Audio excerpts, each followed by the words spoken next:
क्या तुम्हारी सेवा करेंगे, क्या रक्षा करेंगे, नादान बालक हैं। लेकिन विश्वामित्र ने कहा केवल हमें तो तुम्हारे दोनों पुत्रों की जरूरत है और किसी की जरूरत नहीं है। अब हाँ, उनको मोह आ रहा था, मोह, ममता आ रही थी। लेकिन गुरु वशिष्ठ ने कहा राजन, ये कोई साधारण बालक नहीं है, ये धरती का भार हटाने के लिए ही आपके आंगन में आए हैं, साधारण बच्चे नहीं हैं।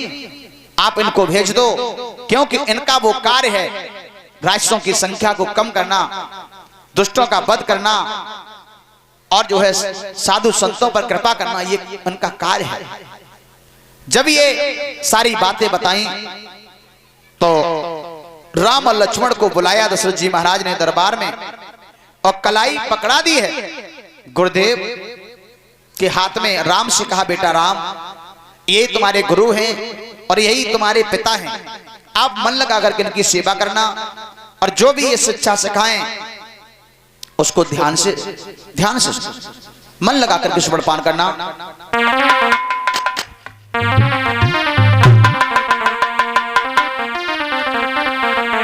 शिष्य बन गए और विश्वामित्र जी आज राम और लक्ष्मण को लेकर दरबार से चल पड़े हैं कि विश्वामित्र जी लेके राम लखन को धाये हैं।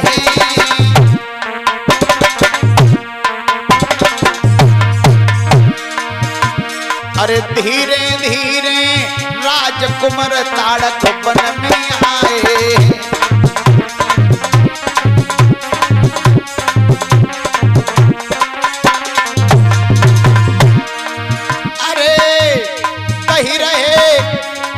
गुरुजी समझाई, ताड़क वन से जा रहे हैं। कहा बेटा देखो ये सामने से राक्षसी आ रही है ना, जिसे ताड़का कहते हैं, ये भी हमें तप नहीं करने देती है, तपस्या नहीं, हवन नहीं करने देती है।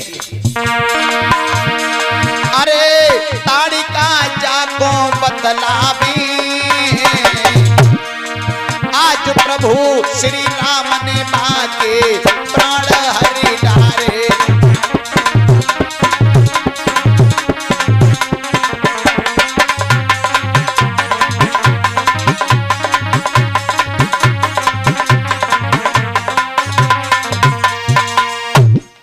जैसे गुरुजी ने कहा ये भी जो है ताड़का है, हमें हवन नहीं करने देती है, उसी समय भगवान ने उस ताड़का का वध कर दिया। आज्ञा पाते ही तुरंत ही देरी नहीं की।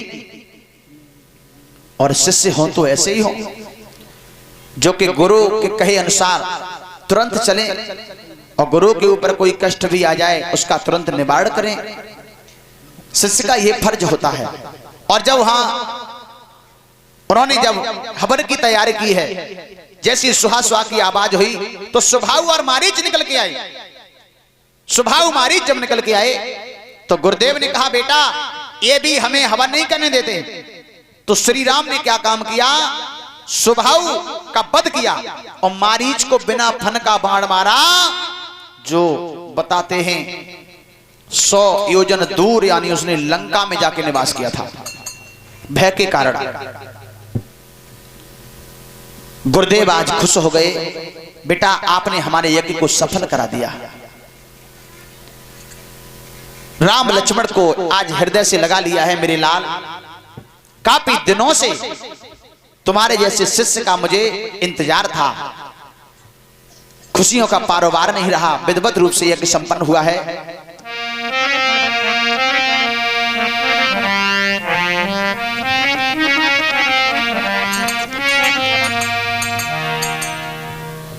और शिष्य हों तो ऐसे हों और हमारे जैसे तो मिले ना कहू, हम तो कह रहे हैं क्यों बेसी जमाओ चेला मालूम कैसे हुए। जैसे कि एक बार की बात बताएं,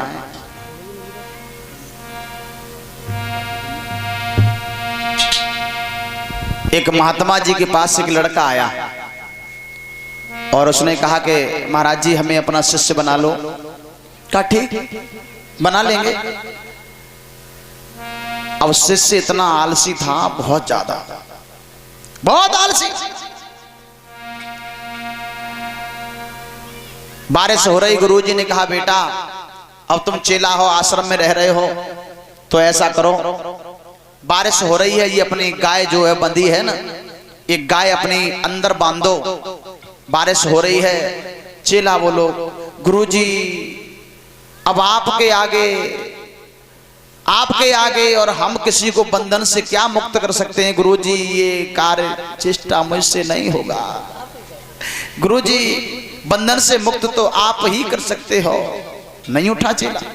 गुरुजी उठ के गए, गाय खोली, अंदर बांधी ले जाके। कोई बात नहीं, नया चेला था।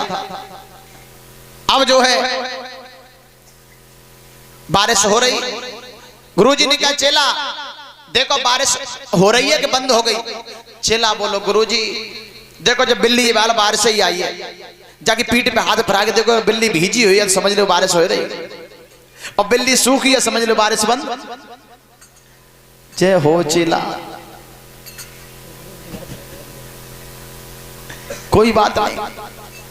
गुरुजी ने कहा बेटा अब देखो रात हो गई, ये दीपक जल रहा है ना, इसे बंद कर दो, क्योंकि आंखों में रोशनी लग रही, नींद नहीं आ रही है, इसे बंद कर दो, सो जाएं।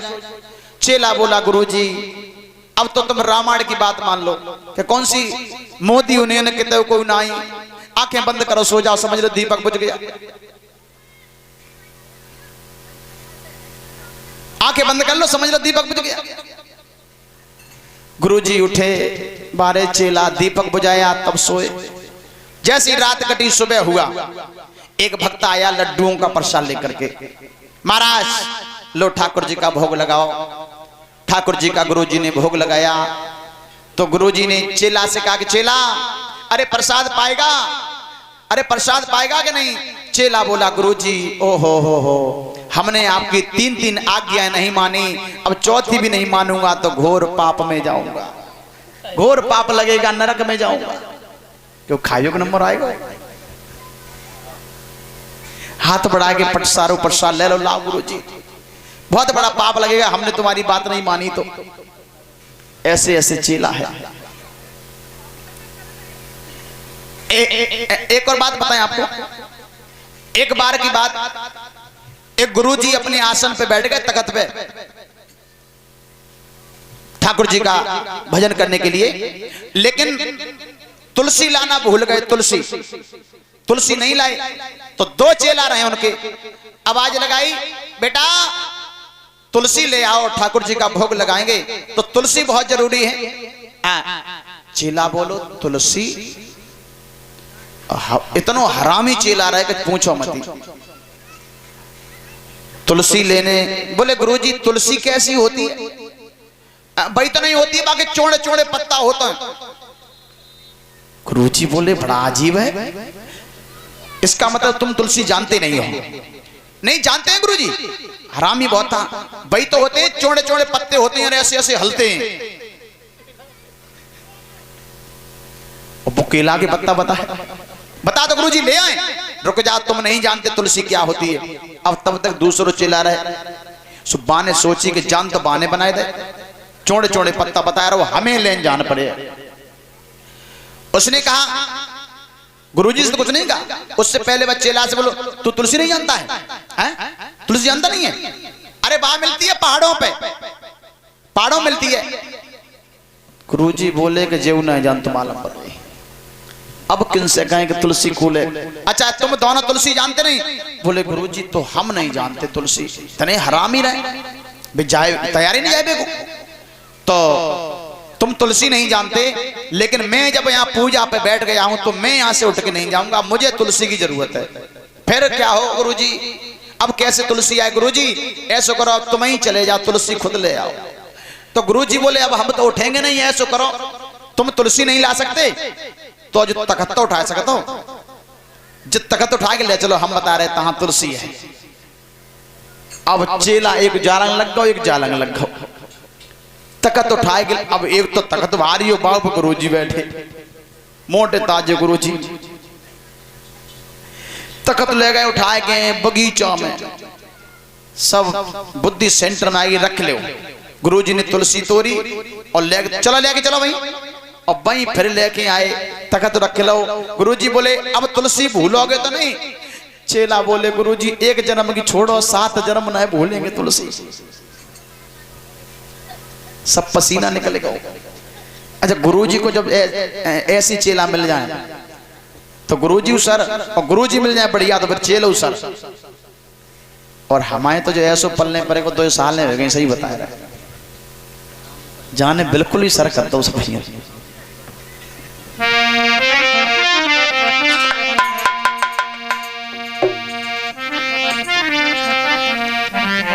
इतनो गप्पी आदमी है, एक बापू गप्पी और जागो भैया एक लुल्ली और वह।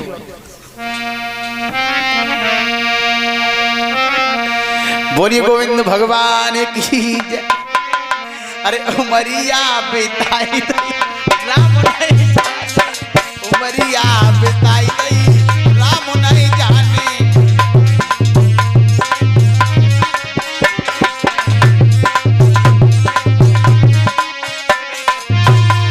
अरे राम नहीं जाने तूने, श्याम नहीं जाने।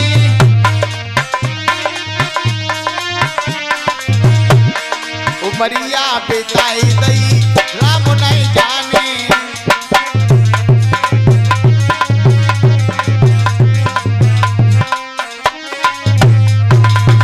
बोलिए गोविंद भगवान की जय, साचे दरबार की जय। जय श्री राधे श्याम।